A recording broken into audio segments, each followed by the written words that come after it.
Hello, everyone. Welcome back to our weekly philosophical talks with Stephen Friedman.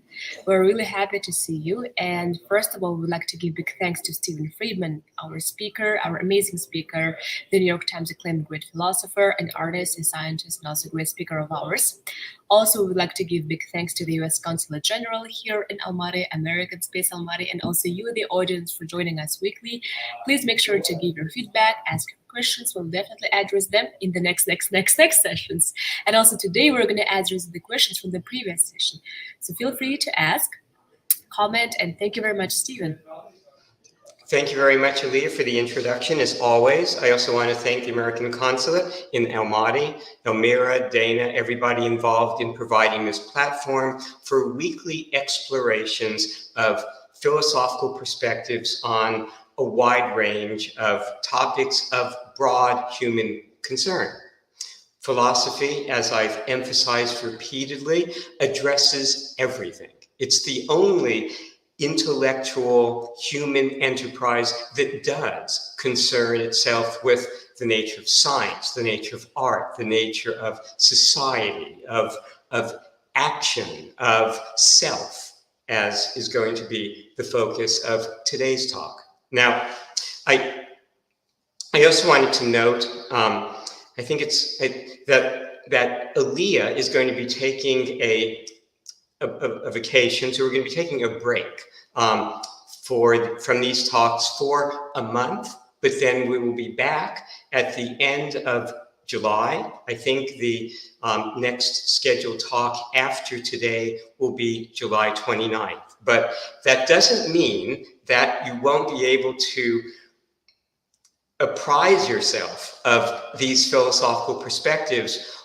All of these talks are archived, they're recorded, they're archived, they're available.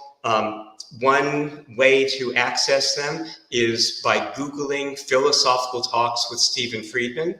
There may be other avenues of access. And at this point, we've been doing these talks now for, I think, over 2 years. So there are probably approaching 100, between 75 and 100 of them. So, and as I've addressed often, the first time you encounter something, you never appreciate it, understand it, grasp it well.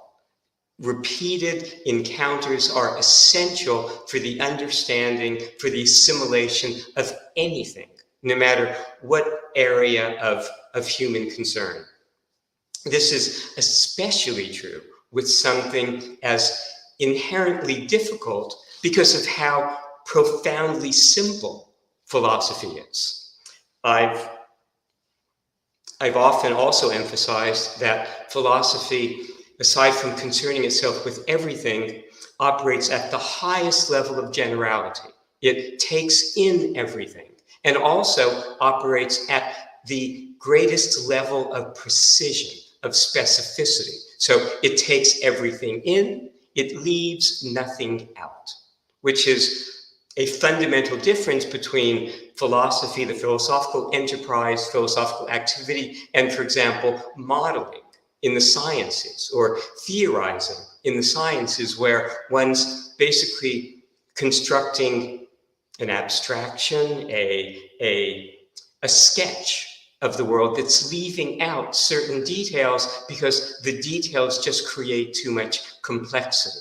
Philosophy wants all of the complexity and all of the generality. That's actually the nature of rigor, the nature of rigorous representation. And I know that given those ambitions, it's not easy, right, to come to terms with what I've been discussing in these talks. I show you this virtually every week, which is a summary of my philosophical results. It's, in a sense, as simple as can be, that everything I say week after week, regardless of the topic, regardless of the historical references, the cultural references, relates fundamentally and is explained fundamentally by these relationships. But because of that degree of distillation, because of how simple these are, it's taken me a lifetime to generate these results. That's the nature of distillation to something that is this simple, that it is so challenging to grasp. Because it's not just enough to understand the individual relationships, it's essential to understand how everything relates to them. So again, that's the challenge, but over the next month, there is the opportunity, as I said, to revisit some of these talks and gain a deeper sense of what I've been saying. And also, oftentimes, you'll hear something on a repeated encounter, and it will suddenly illuminate like a lot of other things that were unclear when you first encountered, were first exposed to it. Now, today's talk is in relation to a day that's recognized actually both nationally and internationally. I often connect these talks with international days, right, of celebration, of recognition. Well, June 21st is actually a number of days that are celebrated on international calendars. One of the things that is a focus of June 21st is the selfie. It is National Selfie Day. But even though it's designated national, it seems to be recognized and celebrated, acknowledged internationally.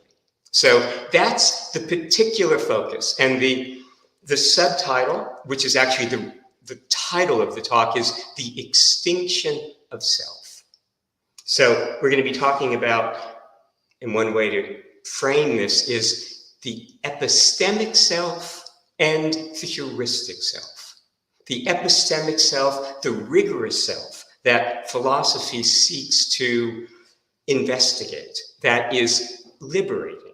The self of rigor, the self of fundamental dignity and freedom, versus the heuristic self, the self within social contexts, the self that is the focus of selfies and that motivates the interest in selfies from the outset. So we're going to have a philosophic focus and a heuristic focus. The philosophic is, to use religious metaphors, redemptive. The heuristic focus places us in tragic spaces. We suffer the heuristic. We suffer the comparisons that we make within heuristic spaces. And there's no venue where there's more agitation and dismay and despair produced by comparisons than our social networks, our social spaces, that the selfie is an instrument of. Well, there's also, on June 21st, the celebration of the summer solstice, the point where the sun reaches its apparent maximum height at noon in the northern hemisphere.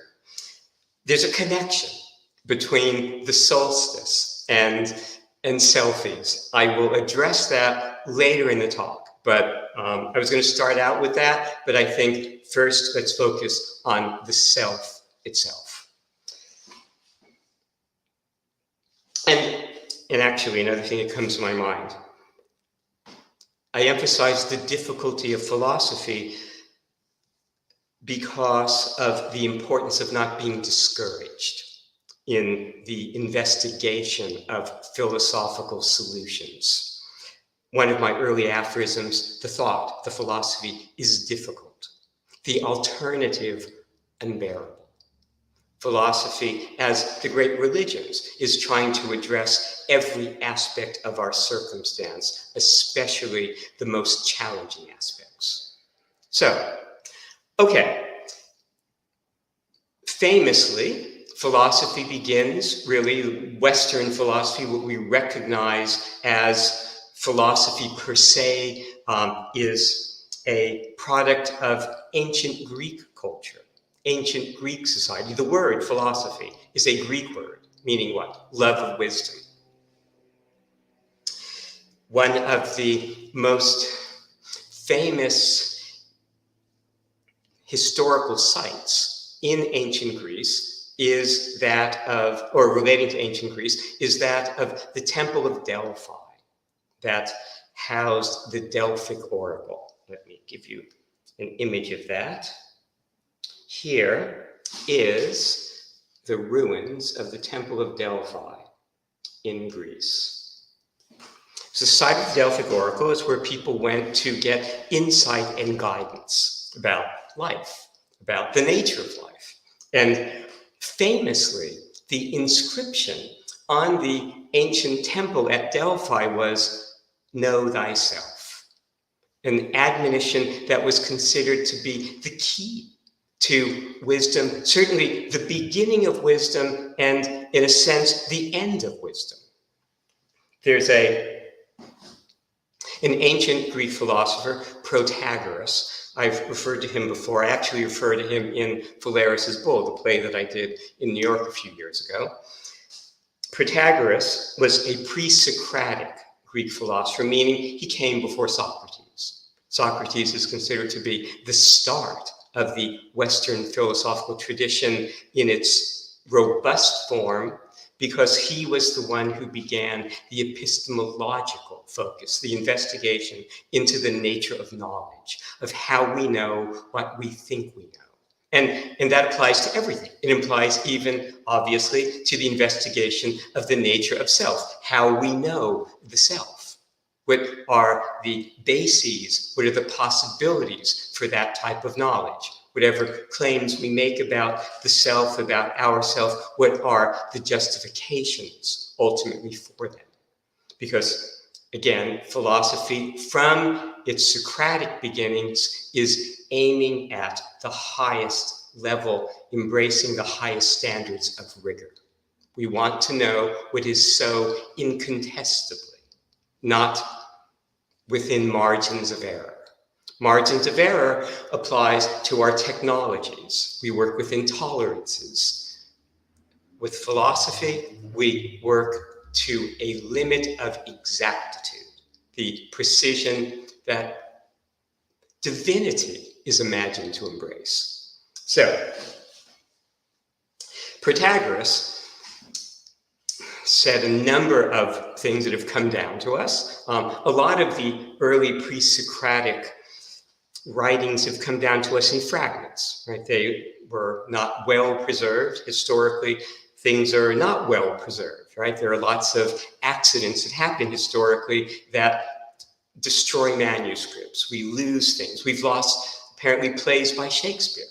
So a lot of the pre-Socratic Greek philosophers have come down to us in aphoristic forms. Now, that's pleasing to me because I like those forms of concentrated writing, where 5 words, 7 words, 10 words can summarize our whole relationship, our whole understanding of the world. But it's possible that they are fragments of larger writings that just haven't survived. One of the aphorisms that I've cited in the past is, to do philosophy, you must know everything. Right? But Protagoras is more famous for having said, humanity is the measure of all things. Well, that relates to this notion, this Delphic oracle notion of the self and knowing thyself. Ultimately, fundamentally, because we cannot leave the world to view it from the outside. All of our observations, our experience relates to us in the world. And so it all ultimately converges upon us. Now, when everything converges upon one thing, well, that one thing disappears. But when just a small number of things converge, then you get concepts, you get objects. The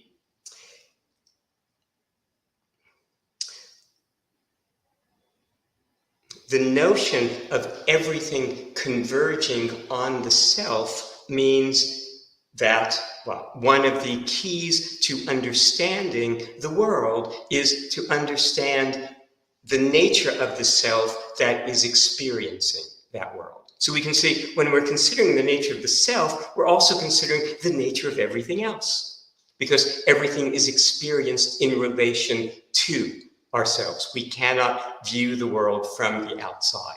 Thinking that we can is one of our fundamental illusions. One can ultimately, and I've done this, I think, in some other talks, one can trace human suffering to the belief, the illusion that we can see the world from the outside, and it is a powerful illusion. It is actually at the core of Newtonian physics, of the work that Newton did. But it's weaker as a perspective because it's not a real perspective. It's not a perspective that we can ever actually assume. We cannot leave the world to see it externally. And so the more powerful results are those that incorporate the epistemics of our situation, the nature of our experience of the world as coming from within the world, which is the basis ultimately for the development of the work of Einstein and Heisenberg, of relativity and quantum mechanics. I've talked before about how relativity and quantum mechanics both represent the physics of existentialism, of the attempt to describe the world from within, not as Newton was imagining, doing it from the outside as if we were observing a great machine. So,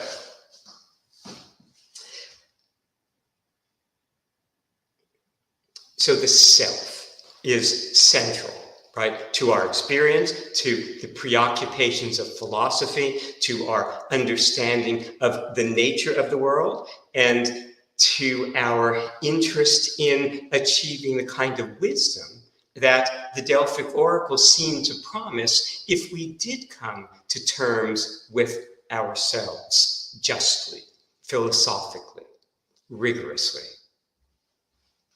We're going to see where that leads today. Now, the tradition of focusing upon the self, because again, we cannot leave it, is something that not only is central to ancient Greek philosophy and the work of ancient Greek philosophers, it's also central to the work of the first modern philosopher, the figure that presents himself at the beginning of the modern philosophical tradition as it's understood, and that is the French philosopher Rene Descartes. And let me show, I have some images. Oh, here is Protagoras. Now, we don't quite know what he looks like, right, from 2,500 years ago, but that is how he is represented historically. Here is Rene Descartes, and that is a portrait that probably does give a reasonable representation of how he appeared.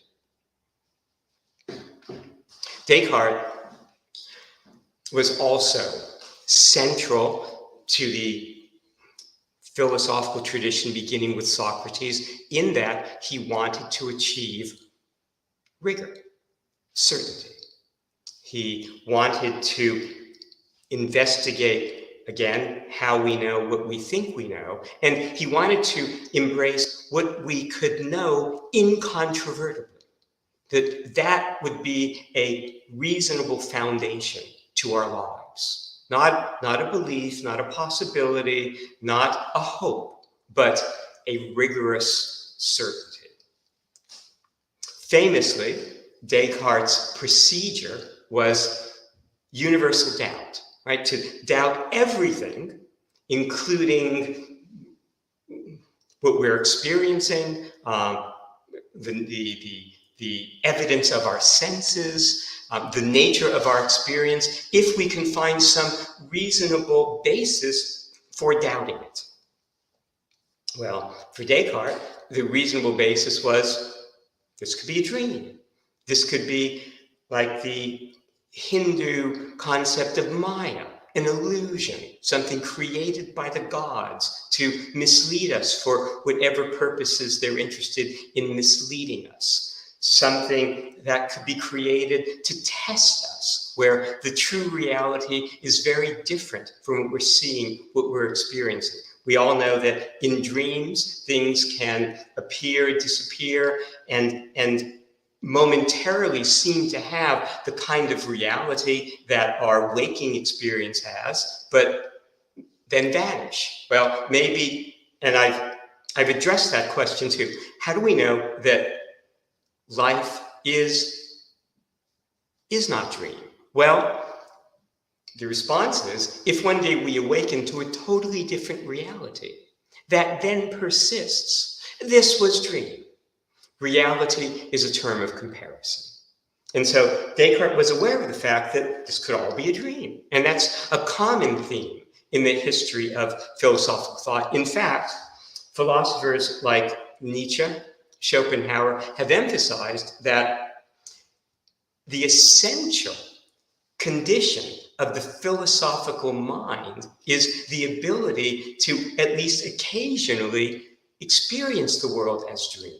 See this hard reality as not hard and settled at all, but as evanescent as that of a dream, which connects with the ultimate Buddhist vision of the world, where nothing lasts, everything is changing, including God. God is not permanent. The laws of physics are not permanent. Nothing is permanent. And so everything has the evanescent character of a dream. So that's the kind of process that Descartes goes through, a process of universal doubt that's also undertaken by a great Islamic philosopher, Al-Ghazali. We've talked about him before. His deliverance from error opens with the same kind of considerations that Descartes undertakes several hundred years later, to such a marked degree of similarity that it's hard for me to imagine that Descartes had not been exposed to Al-Ghazali's work. But at the end of this Cartesian process of systematic doubt, where does Descartes end up? What's his final and famous conclusion that becomes the foundation of his thought, and what is the one element of his thought that still resonates with us today? Cogito ergo sum. I think, therefore I am. The idea being that even if I'm dreaming, I'm still dreaming. It's still a mental activity that I'm engaged in. So no matter what the nature of these perceptions, these experiences, these thoughts, these impressions, the fact that I'm having such impressions at all validates my existence. I think, therefore I am. It's celebrated. It has its problems in that it's not clear that we know at that limit of doubt what the I is, what the self is, but what I want you to notice about that is it's moving in the direction of an epistemic embrace of self. And what is that ultimately going to be?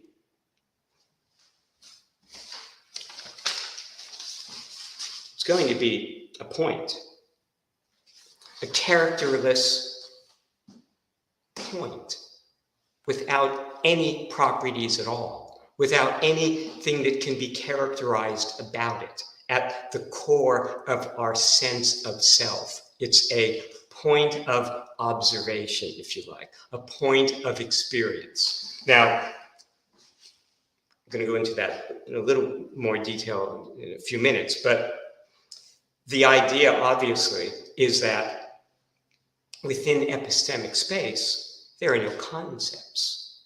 And so if we're looking for, remember, concepts represent clusterings represent things that are grouped together based upon, well, the Wittgensteinian term is family resemblances, approximations, similarities.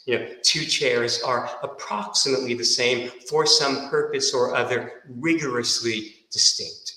Any two things are rigorously distinct, otherwise we wouldn't consider them two, no matter how similar otherwise they are.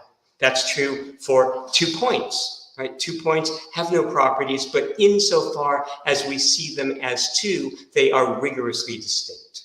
That's the nature, the character of epistemic space. It is if you like, a field of such distinctiveness. That's how we exist. That's the basis of our dignity, that we are distinct and distinguishable and distinctive in our space from everything else. That where I stand right now, no one has stood before. What I'm experiencing right now, no one has experienced right now. Given any two individuals, there are more differences than similarities. Anyone that's listening to, watching, this talk has had a life that is more different from mine than it is similar, just by virtue of the fact that you exist where you are and I exist where I am.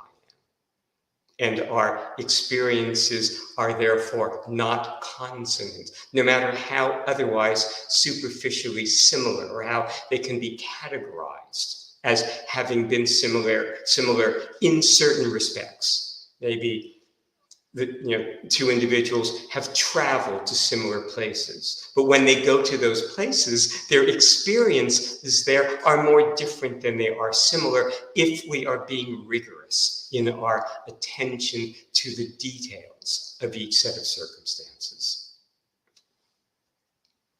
So, the Cartesian self is something that is becoming more and more point-like. It's something about which we can say nothing more than affirming its existence, because anything we say about it in terms of a characterization, in terms of properties we might give of it, we could be delusional about, we could be wrong about, we could be dreaming those properties. We could have those ideas implanted in our minds, as Descartes imagines, by an evil genius, implanted in our mind by a divinity for purposes that are obscure to us, but that nevertheless don't represent the reality, the ultimate reality of our circumstances. But you see the movement towards an epistemic self, a point within which, or to which, everything else relates. But fundamentally, a point about which one can say nothing. That's going to be the nature of the freedom and the saving grace, if you like, of that characterization. How it intersects what religions have strived for. A little bit later, the philosopher Kierkegaard has a famous passage where he addresses the nature of the self. Now,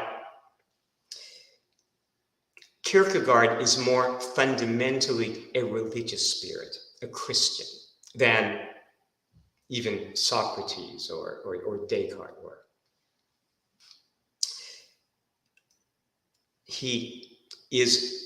Kierkegaard is seen as the originator of existentialism, even though he didn't express it he didn't coin that word, and he didn't quite crystallize, like how we now see, or how I see existentialism, as the circumstance that we can't see the world from the outside.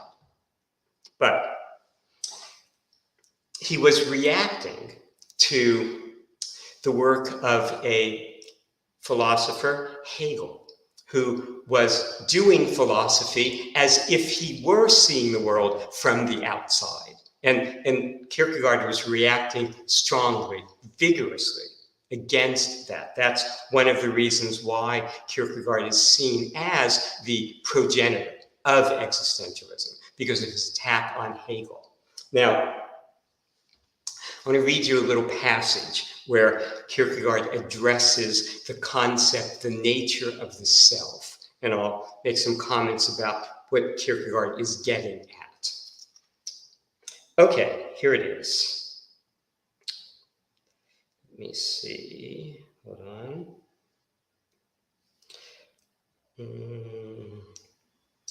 And it will be confusing. It's meant to be confusing. He's making fun of the way Hegel would write and do philosophy. Here it is. And again, it's in his work, Sickness Unto Death, one of Kierkegaard's famous writings. Man is spirit, Kierkegaard writes, but what is spirit?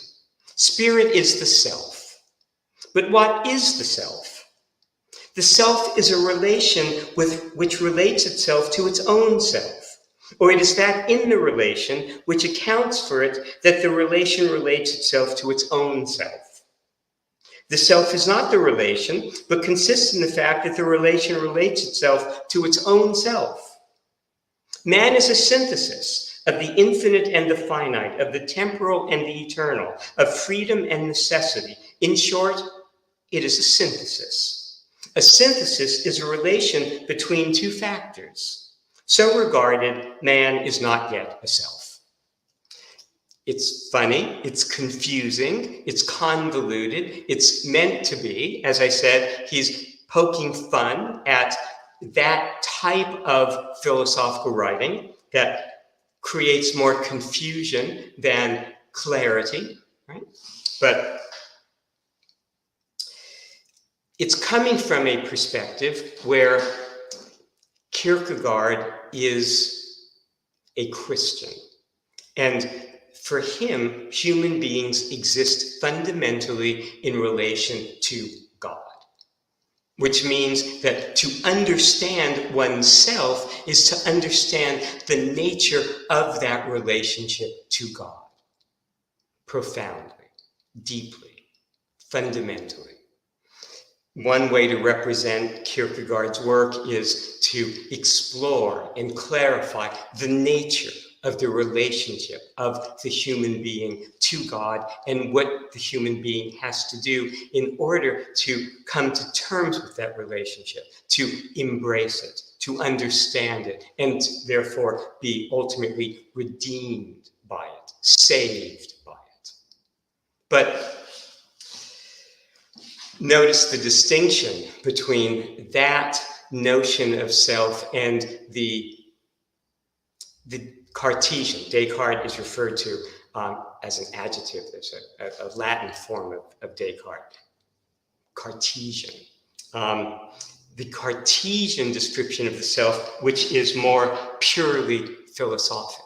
I mean, Kierkegaard is celebrated, for his contributions, to Western philosophy. But again, he was writing, as he saw his work, in the service of a deeper understanding of the nature of Christianity, of faith, of one's relationship to God.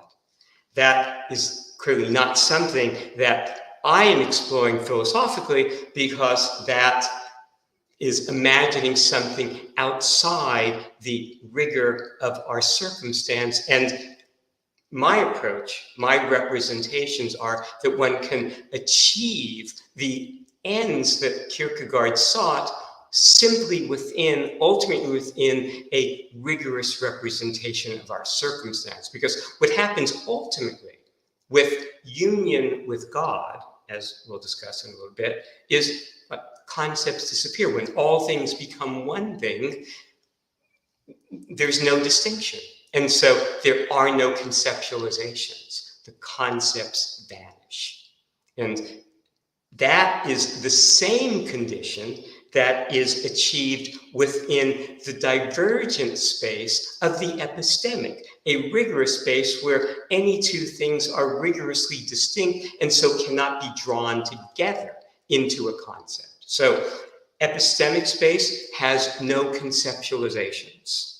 There's nothing one can say about its elements. In the same way that at the limit of religious belief, where we imagine mystical union with God, as I'll discuss, concepts disappear also because there are no longer any distinctions that can be conceptualized.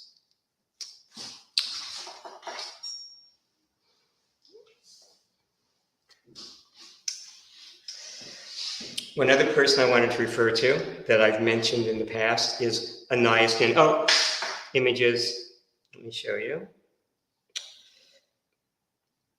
Okay, now the Kierkegaard picture I've shown many times before. There's a drawing of what Kierkegaard looked like.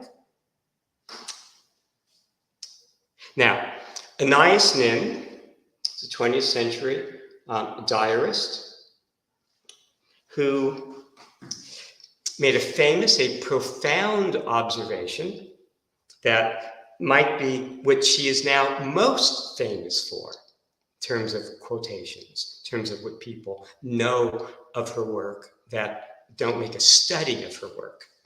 And that is, we don't see things as they are.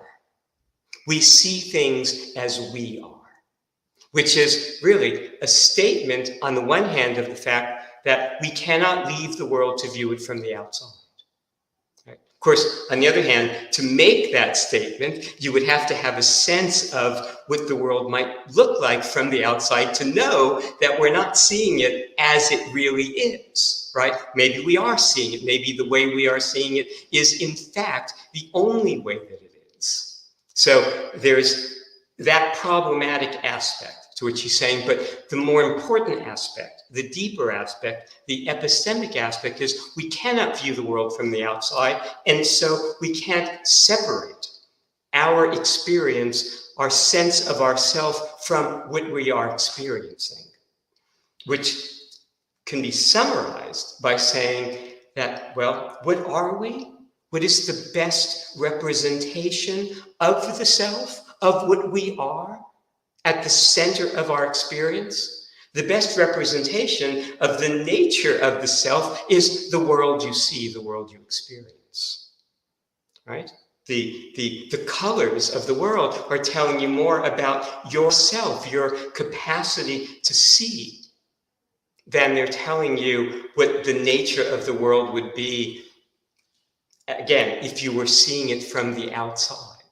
So that's one sort of thing to carry away, right, from this investigation, that one aspect of the self in a heuristic sense is, well, the self is everything you observe, everything you see, everything you experience. And the relationship between that aspect and the Cartesian aspect, the epistemic, is given by that last relationship, that the heuristic, all the elements of experience, all the objects of experience converge, right? Remember, heuristic space is a convergent space. That's its nature. That's its fundamental governing dynamic, convergence.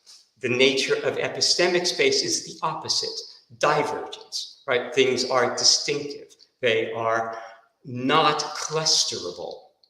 In the case of the heuristic, it's defined by its clustering capabilities. It's defined by the conceptualizations, the linguistic structures within it, the objects within it.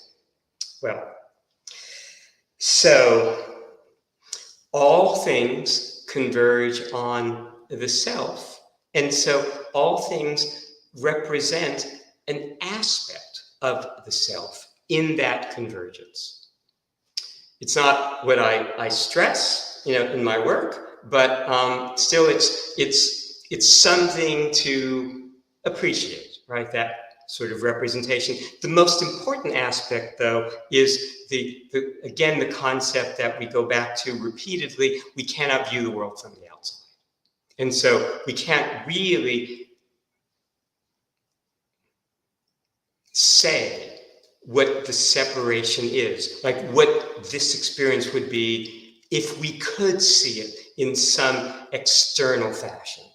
Now, I have an aphoristic book that addresses that issue in concentrated but also poetic form. I thought I would read that. It's called, let me just pull it up here. Again, whenever I read one of these aphoristic books, I'm doing it partly so you can see another way in which these ideas are summarized, in which they're expressed. Also, the music that I use to convey some sense of the emotionality, the emotional implications of philosophical perspective.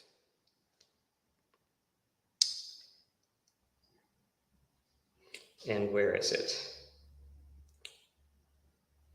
Okay, so the work is what we are to the farthest star.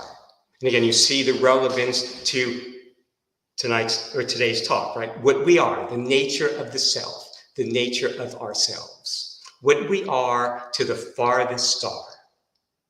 1, we suffer far outside ourselves in fantasies of impossible worlds. We cannot leave ourselves to see the world from the outside. Souls condition worlds, individuated to things, and bear the face of circumstance. Our descriptions render souls. Objects then explain themselves. All we see is what we are, complete to the farthest star. It's another way of representing the idea that since we can't see the world from the outside, what we're experiencing is telling us about the nature of ourselves in all of our experiencing. But fundamentally, most importantly, when we're seeking the epistemic self, when we're seeking the rigorous self, we're entering a realm of the aconceptual, right? A realm that has no concepts, has no clusterings, in which elements cannot be described or characterized. Language does not exist within epistemic space. That's the nature of the freedom of that space. That's the nature. When we talk about the truth shall make you free, well, that's how philosophic truth makes us free, by freeing us from the conceptualizations, from the descriptions, even of ourself, which ultimately are heuristic and are limiting. They are limiting because they are convergent. They press upon us. They limit us. They ultimately imprison us.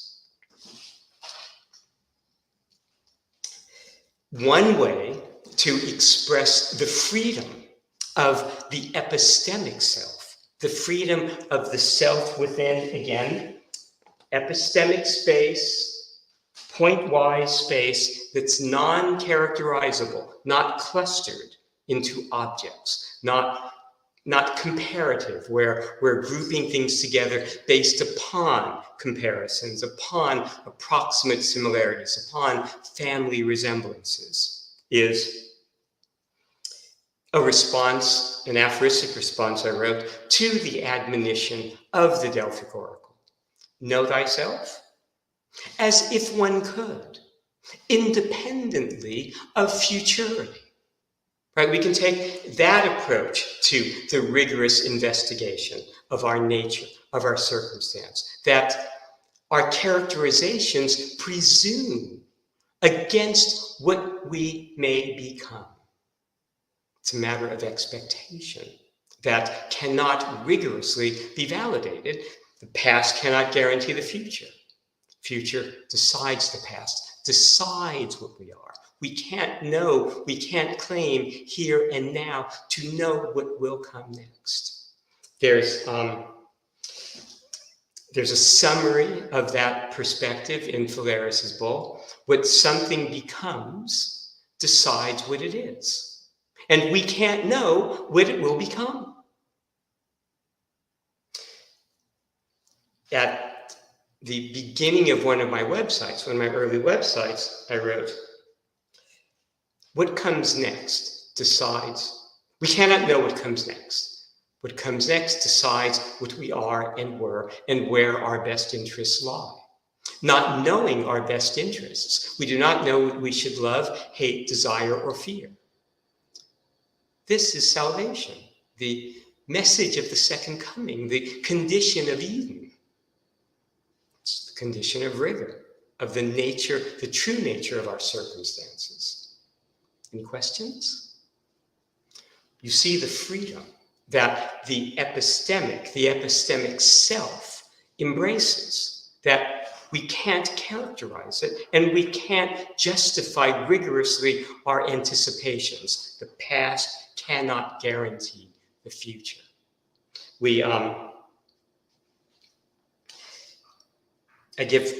I've given lots of examples of that. One example I gave in Phalaris's Bull, I'll quote, "One day I was timed." I'm talking about my growing up, where I'm discovering my strengths and limitations. One day, it was in the 3rd grade actually, I was timed in sprints. I tried as hard as I could, and I didn't win. But still, I always tried, because you just never know. Van Gogh wasn't Van Gogh at 27.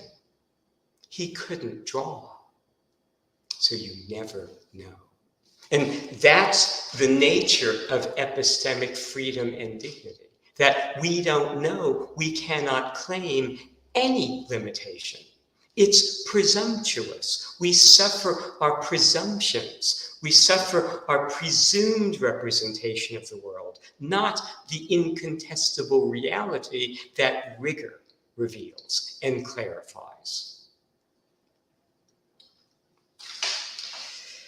Another aphorism, it's in Phalaris's Bull. Some of the aphorisms in Phalaris's Bull are also in other earlier writings of mine, where they might appear as one among 1,000 aphorisms. One, we suffocate under premature senses of reality. Philosophy lets us breathe again, because it frees us from our presumptions as to what we are and what our limitations might be. We don't know. I used to be fairly emphatic about that, right? We think we can assess. We think we can appraise. And I'm going to show you, as long as I mention Van Gogh. This is obviously as famous an example of our failure to be able to assess or appraise in advance of circumstance as it develops. Here is a younger Van Gogh, probably in his 20s, maybe a little bit younger, but at a time in his life when he could not draw. There was no expectation that that young man, would go on to be arguably the most embraced great painter in human history. He persevered in the face of his own sense of limitation that ultimately he was able to transcend. I had a student once who liked to, sort of imitate me in certain respects. Like I might start writing poetry and suddenly he was writing poetry. I would start painting or drawing and then he was painting or drawing. I might start doing math of a certain type and suddenly he was doing math of a certain type. And I said to his brother, he just keeps imitating me. I wish he would follow his own path more. And his brother said to me, he chastised me. He said the right thing that had a profound impact on me, and that was, okay, but you don't know. Maybe he'll keep on drawing, and maybe he'll turn into Michelangelo. You don't know. We didn't know in the case of Van Gogh. No one of us knows. All we know is that The dream will not come to fruition if we stop that dream. The dream will not come to fruition, to fulfillment, if we give up. That's all we know. Beyond that, we don't have any certain claim to make about ourselves, about our capacities, about our possibilities. We make judgments. We judge ourselves. We judge ourselves even more harshly than we judge others, to our peril, to our detriment. We are imposing limitations. Again, we suffocate under premature senses of reality, even as to ourselves, even as to our nature. Philosophy frees us, lets us breathe again. The fundamental summary of existentialism that Sartre, 20th century existentialist, French existentialist philosopher, provides, existence precedes essence. It can be hard to understand that, but it's simply saying what I'm saying here, that we don't know in advance. We can't anticipate what we might become, which means we cannot fundamentally know our nature, where knowing our nature is knowing our limitations.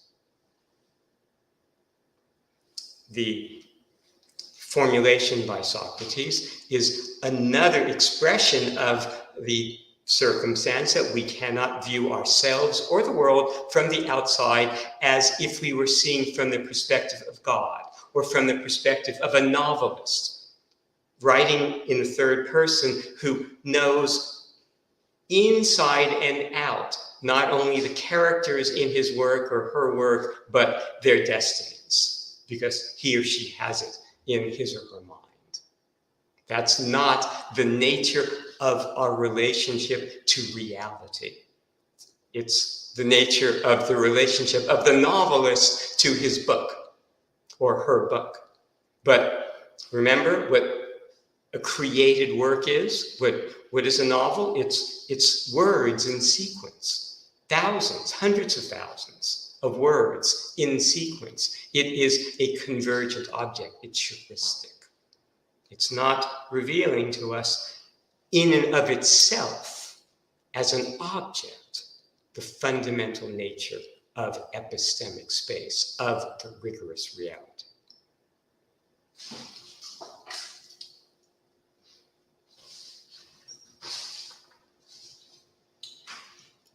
So, some of this is summarized in another aphorism. Actually, all of this is summarized. I've emphasized many times that each one of my aphorisms, in a sense, summarizes the whole of my work, that one can start from any given aphorism and get to all the others. One can also, if one finds understanding in one, then effectively one's understanding the nature of this philosophical work that I'm presenting. The aphorism that was most important in terms of my recognition of the power of philosophy to address the challenges, the pains, the frustrations of our circumstances, even as to physical pain, is an aphorism I've discussed in relation to its dispelling my acrophobia, my fear of heights, and also many other types of challenges. Selflessness, how one acts not out of need. Again, notice we're going away from a specific characterization of self which is limiting. We're embracing an epistemic characterization of self as a point without properties that does not limit us in any conceivable way from within our circumstance. Our presumptions include our presumptions of need. I know now this sounds radical, right? Do we know we need oxygen? Well, up until now, we've needed oxygen. Do we know what will happen if we suddenly have our oxygen cut off? Now, obviously, within heuristic space, we're convinced of that need, but now we're talking about rigorous space. We're talking about the space of religious salvation, where we cannot know for sure.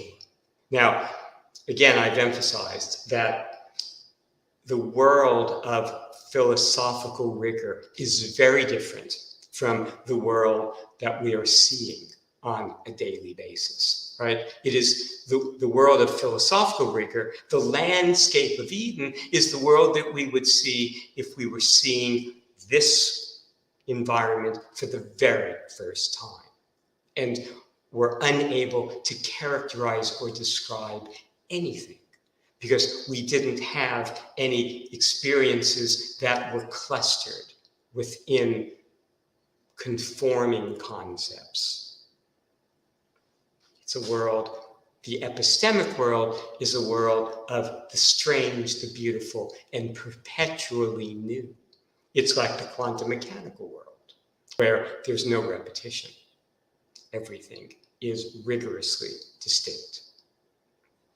That's the world of freedom, right? That's where we are freed from whatever our sense of self is that is imposing, again, limitations on what we imagine we can do, what we imagine is possible. So again, philosophical rigor establishes a limitless freedom, establishes freedom at its highest, in its highest form, establishes the freedom that conjoins with religious notions of salvation.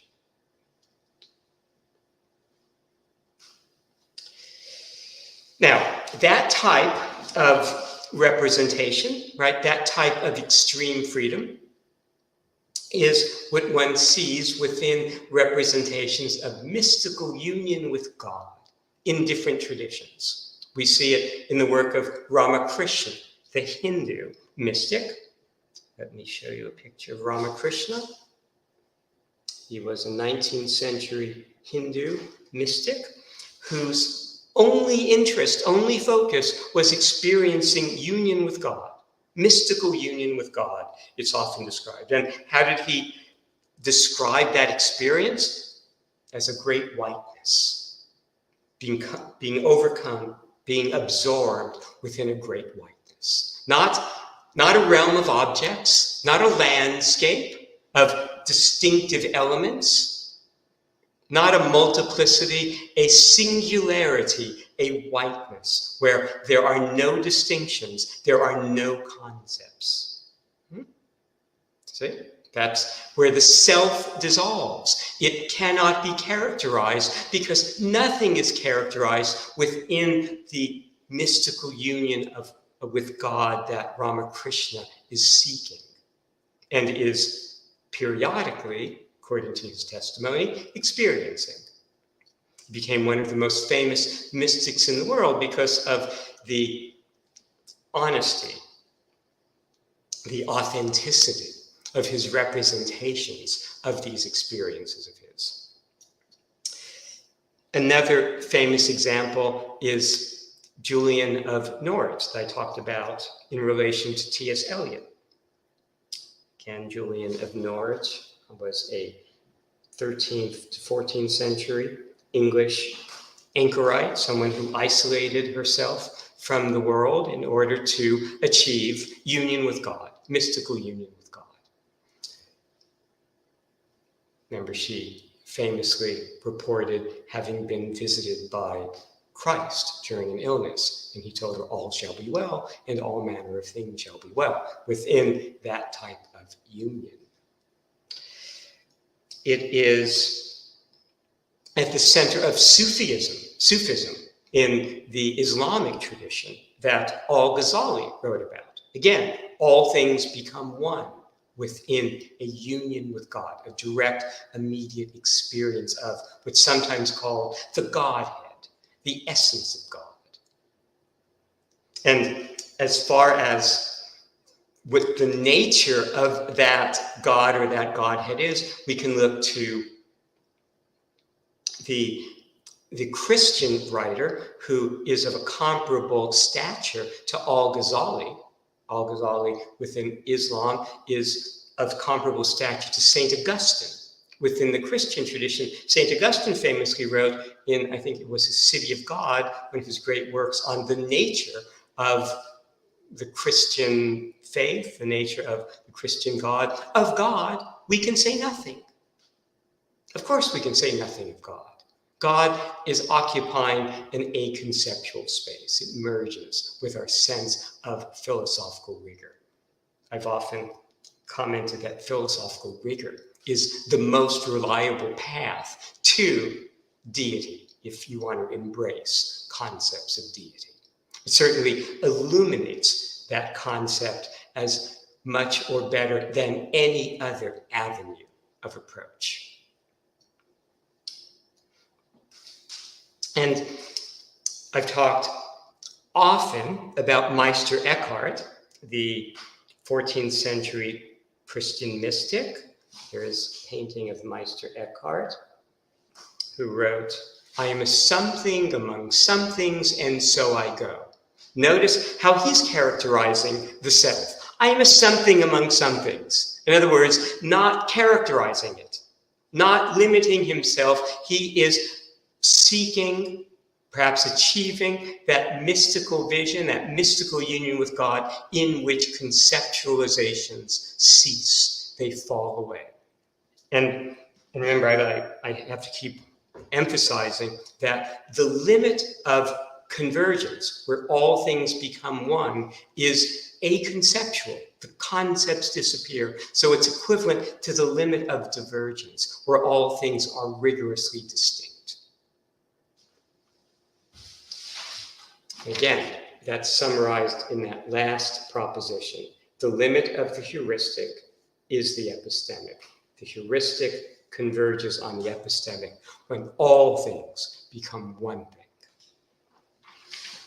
So if all things become one, that one thing vanishes in mystical union with God, which is a solution within these different traditions. It's sought as the ultimate solution because it's a solution here and now, if one can achieve it, not after one's death, for example, not in terms of an afterlife, here and now. That's what these mystics were seeking. That's what rigorous representation is interested in, because we can't make any claims about the next set of experiences. So the solution to the world rigorously has to be available, has to be formulated here and now, and independent of all possible future experience. That's the philosophical enterprise.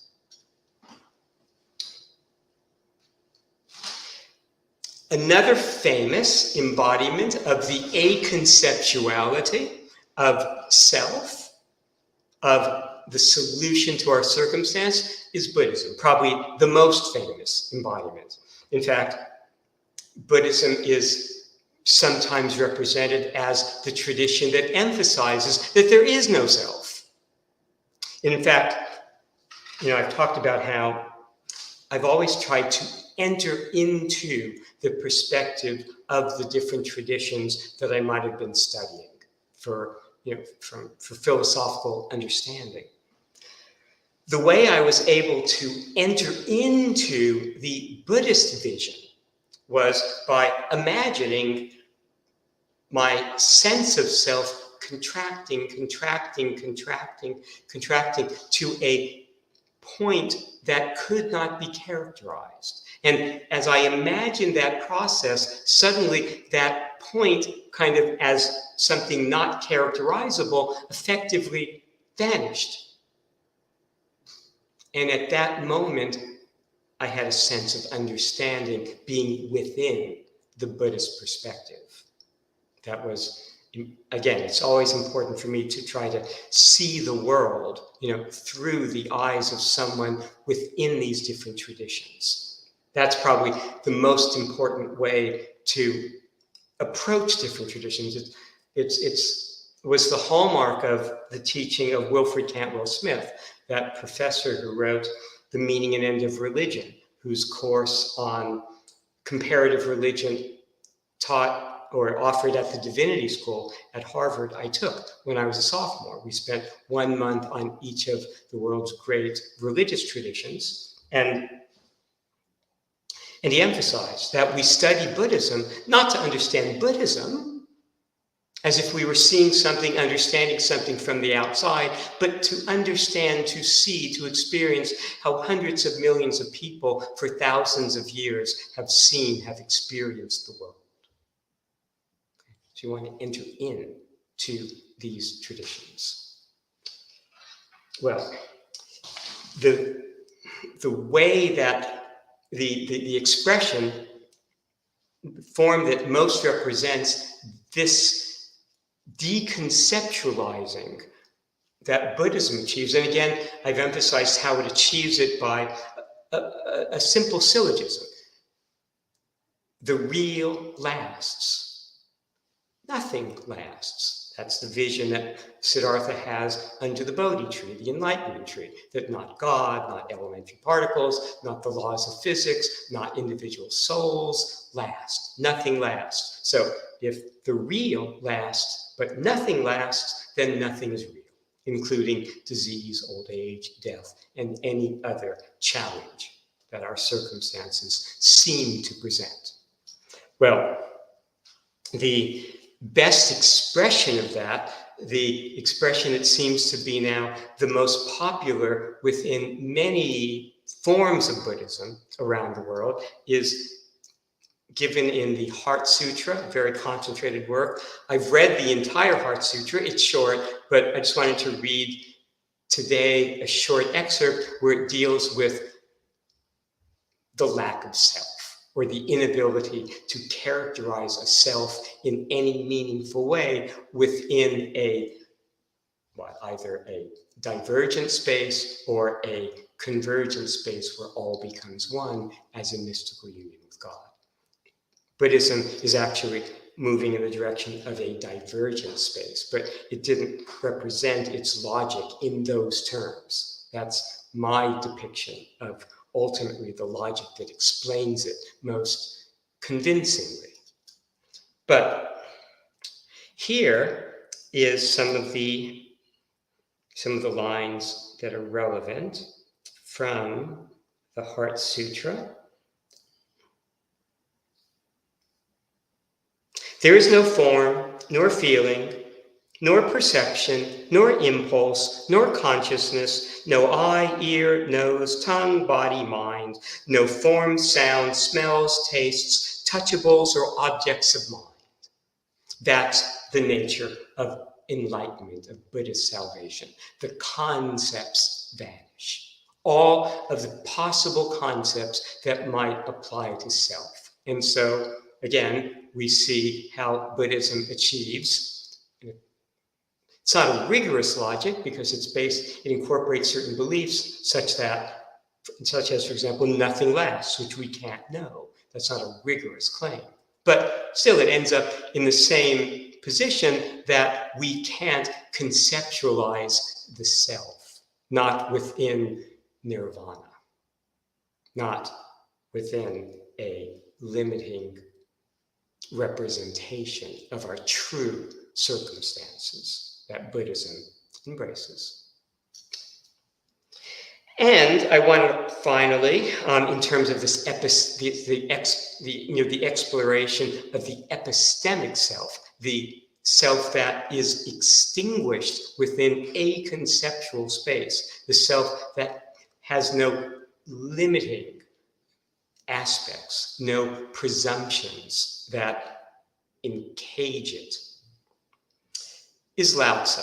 Lao Tzu, I haven't referred to in these talks before. He was a 6th century BC Chinese sage writer, famous for the Tao Te Ching. And it's an aphoristic work, so again, it's something that engages my sympathy aesthetically, and it's presenting a vision that will be familiar based on what we've been discussing, not just tonight, but throughout many of these talks. Here's how Here's how this work by Lao Tzu begins. It begins, and Tao is a term that means the way, like the ultimate reality. The Tao that can be told is not the eternal Tao. The name that can be named is not the eternal name. The unnameable is the eternally real. The unnameable, the aconceptual.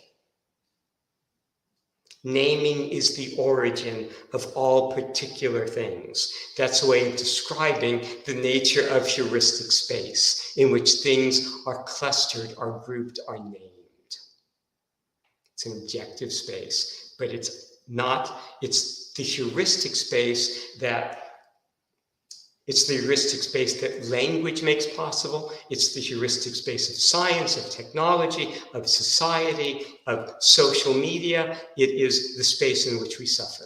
It is the space in which tragedy plays itself out. It's not the religious space, the Taoist space, the Buddhist space, and the space of mystical union with God. It is not the space that philosophical rigor represents as a divergent space in which concepts do not arise at all.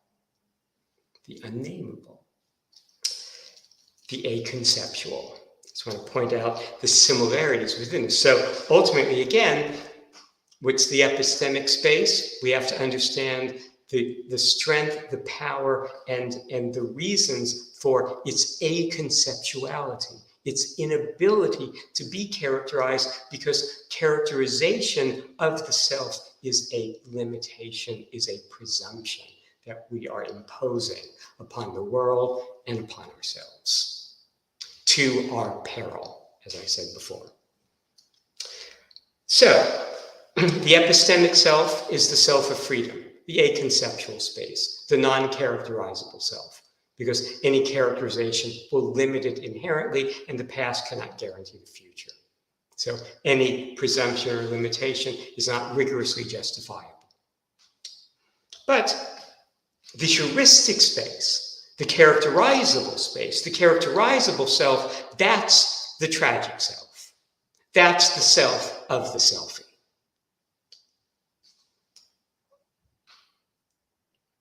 That's the self we suffer. It's a comparative self, right? In the sense that, again, in heuristic space, the logic that's playing out is convergence. The forms of convergence that are common are conflict, things come in conflict, and things come together to form objects, boundaries, when they come together to allow us to make comparisons between them. So comparisons, boundaries, objects, conflicts are all aspects, features of the heuristic, of a convergent space. And they can all be explained at a higher level of generality as demonstrating different modes of convergence. Salvation, the solution to our circumstance, the rigor of our circumstance is in the opposite direction. It's divergent. See how simple this is? It's really very simple. That's why it can be hard to grasp, because of its inherent simplicity. It's everything relates and can be explained and explored through either issues of the logic of divergence or the logic of convergence.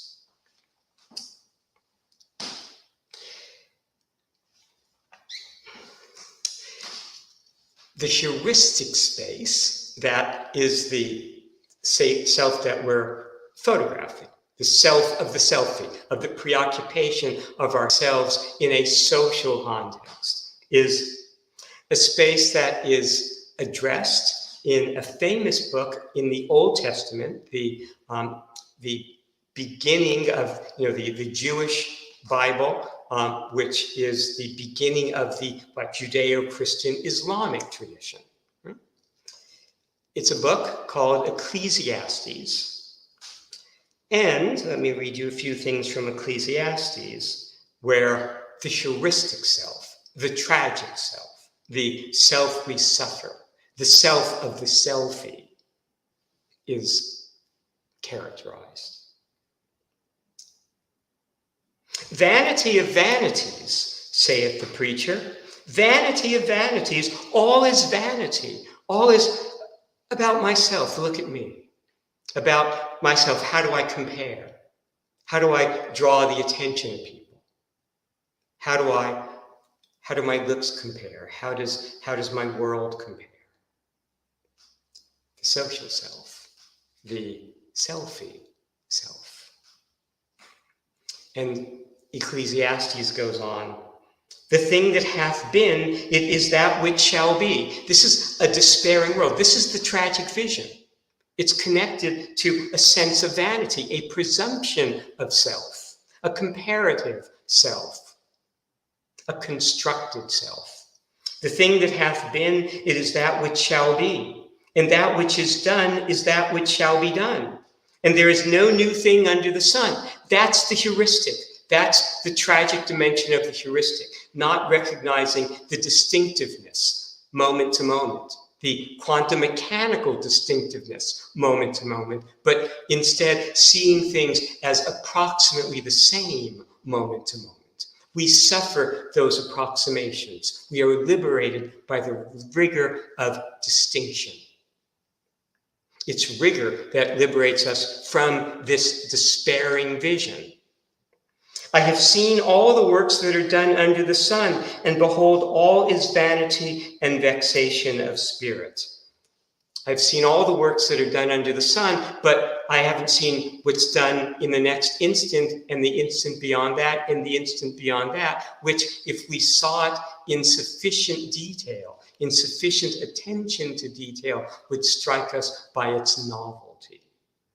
But our brains are heuristic devices because recognizing similarities, recognizing that a hot stove that burned us once will be likely to burn us again if we're not careful, is a facilitator of survival. Salvation, again, a complete solution here and now to our circumstances, a rigorous solution, is in the opposite direction.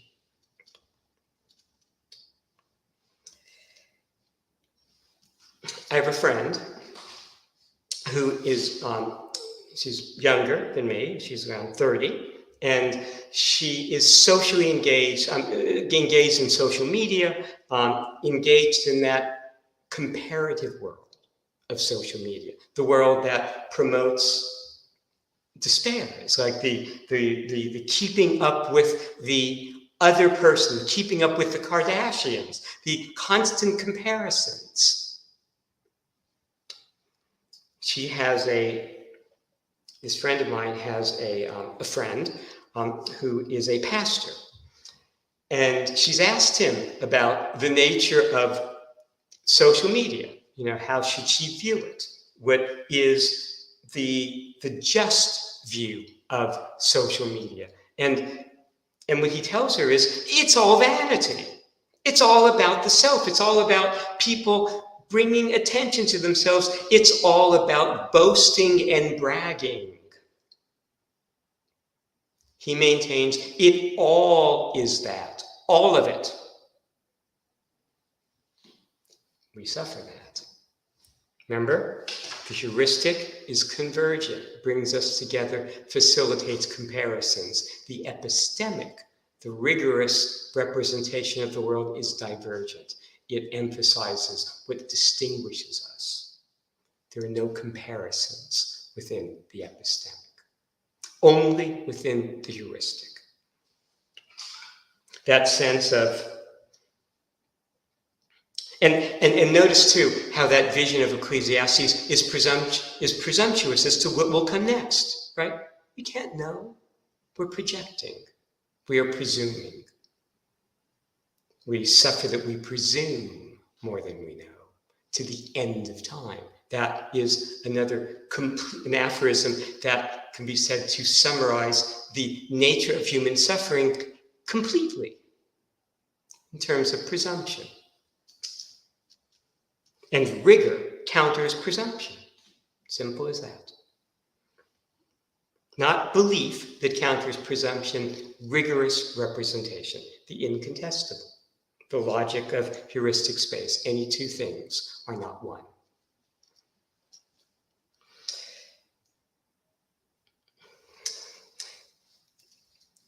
In Shakespearean times, actors were not highly regarded. They were low in social esteem, social regard. That's changed because acting is one of the main routes to what? Fame, to celebrity, to attention. We seek attention when we feel insignificant, we feel diminished, we feel, well, I mentioned the solstice, the summer solstice. The solstice was traditionally seen, in the early days of humanity as representing the point that the sun reached that was highest in the sky, right? At noon on June 21st. The highest point, it was called the ecliptic, the path the sun followed. Well, beginning with the work of Copernicus and then Galileo and then Newton, we didn't see the sun as moving, right? We saw ourselves as moving. So the solstice was actually produced by the nature of the Earth's sort of orientation on its axis as it moves around the sun. And then the question arose, if we understand what it is to be at rest in the universe, if the Earth was at the center and not moving, and it was the sun that was moving in its path to produce the solstice, that highest point in its path. But if we're on a rotating Earth and we're moving around the sun, and the sun is now moving in a star system, and the galaxy is turning, and galaxies are in their own star systems, why don't we feel like we're moving? And the answer given was, well, it's the principle of inertia, which isn't an answer. It's just saying, well, if you're moving, you don't feel that you're moving. It's not an explanation. The real explanation didn't come until the work of Einstein, and it's a deep answer. And the answer is, we're not moving. To say that you're moving is to be describing the world from the outside. Einstein's theory of relativity describes it from within. And one of the basic propositions of his work is that it is impossible to do an experiment, any kind of experiment, to determine that you are in fact moving and not at rest. And so far as you can ever know, not seeing the world from the outside, you are a still point within the world. We feel our insignificance because we take seriously this picture of the world that science describes from the outside. Well, I want to show you a picture of and I'm coming to an end here. I want to show you a picture of our solar system, of our galaxy and our solar system. Okay, this is our galaxy, our star system, the Milky Way. And you see where the arrow is pointing. We are sort of off-center, kind of seemingly insignificant, placed off-center in the world. Our preoccupation with the selfie, with the self, with gaining attention, with establishing our importance is because we imagine we're off-center. We imagine we're fundamentally insignificant. The Einsteinian view, the existentialist view, the philosophic view is so far as you can ever say you are at the center.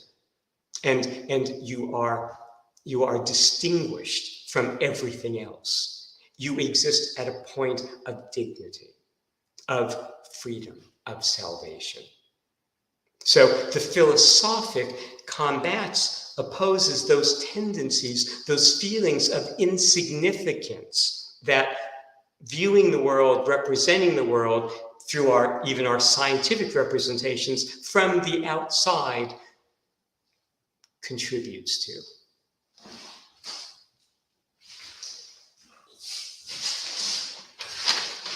I know I have some questions to address, but let me Okay, so actors were at one time at the sort of the bottom of the social totem pole. That they were not highly celebrated, highly regarded. Now they are, because again, it's an avenue of fame. It draws attention. There's a famous American actor, Dustin Hoffman. Let me show you a picture of Dustin Hoffman. Here is, Here's Dustin Hoffman, famous 20th and 21st century American actor, who was making a film with a great British actor of the 20th century, Laurence Olivier, now Sir Laurence Olivier. That's when he was young. There is when he was an older man. One point they're having dinner, and Dustin Hoffman asks Laurence Olivier, why do we do what we do? Why do we act? And Laurence Olivier gets up, goes over to Dustin Hoffman, and says into his ear, look at me, look at me, look at me, look at me, look at me, look at me, look at me.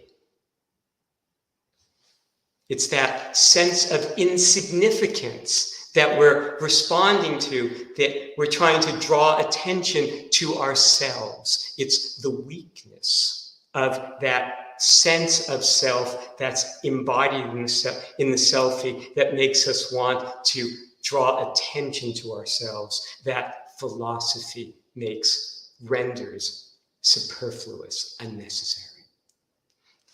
There's an aphorism: philosophy is stronger than fame or money, is not a commodity to be bartered for houses or renown.